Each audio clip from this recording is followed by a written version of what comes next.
இன்னைக்கு நம்மளுடைய வேதனையான விஷயம் என்னன்னா, தௌபா செய்யும் போது கூட ஒரு நகைப்போட தான் செய்யறோம், ஒரு சிரிப்பு தான். அஸ்தக்ஃபிருல்லாஹ் அஸ்தக்ஃபிருல்லாஹ் அஸ்தக்ஃபிருல்லாஹ் முடிஞ்சு போச்சு. முன்பின் பாவங்கள் மன்னிக்கப்பட்ட நபி, ஏட்டுல பாவம்னாலே என்னன்னு இல்லாத நபி, ஒரு நாளைக்கு 100 முறைக்கும் மேல பாவ மன்னிப்பு தேடுறாங்கன்னா நம்மெல்லாம் மூச்சு விடுற அளவுக்கு இஸ்திக்ஃபார் தேடணும். அல்லாஹ் என்னைய மன்னிச்சிருன்னு கேட்கணும். கேட்கணுமா இல்லையா? அல்லாஹ் கேட்டா மன்னிக்கிறேன்னு சொல்றான்.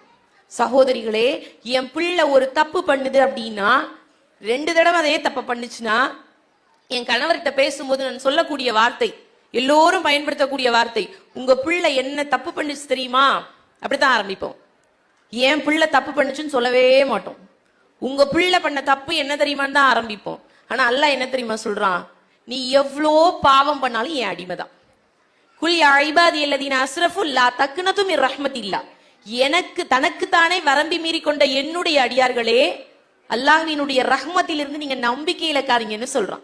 நீ எவ்வளோ பாவம் பண்ணாலும் என் அடிமைதான், என்கிட்ட மன்னிப்பு கேளு, நான் உன்னை மன்னிக்கிறேன்னு சொல்றான். நம்முடைய மன்னிப்பு எப்படி இருக்கணும் தெரியுமா? உண்மைக்குமே அல்லாஹ்விடத்தில் நாம கேட்கக்கூடிய பாவ மன்னிப்பு நம்மளை சொர்க்கத்தை நோக்கி அழைத்துட்டு போகக்கூடியதாக இருக்கணும்.